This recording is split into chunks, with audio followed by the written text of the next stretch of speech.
Brazil Brazil Brazil হাইতিকে হাওয়ায় উড়িয়ে দিল ব্রাজিল। এক ম্যাচেই যেন ঘুরে দাঁড়ালো সেলেসাওরা। ম্যাচের শুরু থেকেই ঝাঁপিয়ে পড়েন ভিনি, রাফিনহা, কুনহারা। ম্যাচের শুরুতেই কাপঝাপ শুরু হয়ে যায়। বিশ্বকাপ ফুটবলের নতুন নিয়মের একটা ডেমো হয়ে যায়। হাইতির গোলকিপার বল ছাড়তে দেরি করায় কর্নার পায় ব্রাজিল।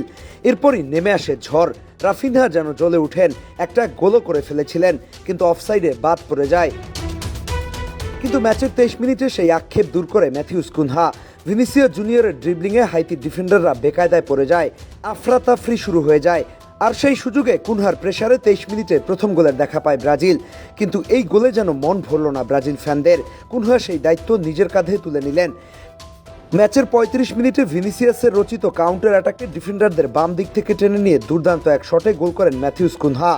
তারপর সেই সাম্বা নাচ, সেই উল্লাস, যেন চিরচেনা ব্রাজিল। এই ব্রাজিলকে তো দেখতে চায় তার কোটি কোটি ফ্যান। কিন্তু এরপরই একটা দুঃখের ঘটনা ঘটে যায়। ইনজুরিতে মাঠ ছাড়েন রাফিনহা।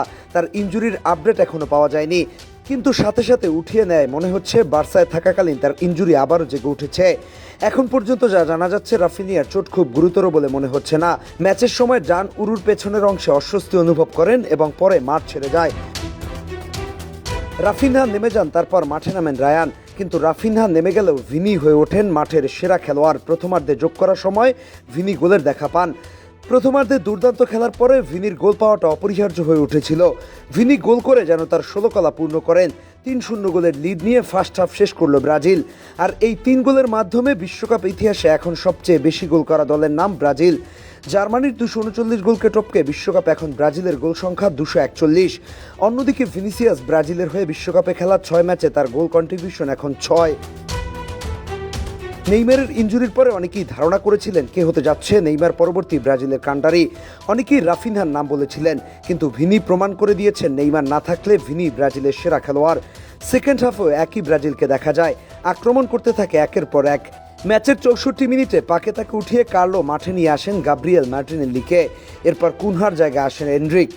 কুনহা যখন মাঠ ছেড়ে যাচ্ছিলেন তখন স্টেডিয়ামের সকল দর্শক তালি দিচ্ছিলেন, দাঁড়িয়ে তাকে সম্মান জানাচ্ছিলেন। তবে এনরিকের ডেবু হয়ে গেল আজ। তার বিশ্বকাপে ছিল এটাই প্রথম ম্যাচ।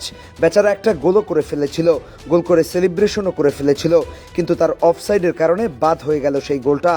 গোল হয়ে গেলে তার অভিষেকটা বেশ স্মরণীয় হয়ে থাকতো। দ্বিতীয়ার্ধে আর কোনো গোল না হলেও ব্রাজিল 3-0 গোলে একটা বড় জয় পায়।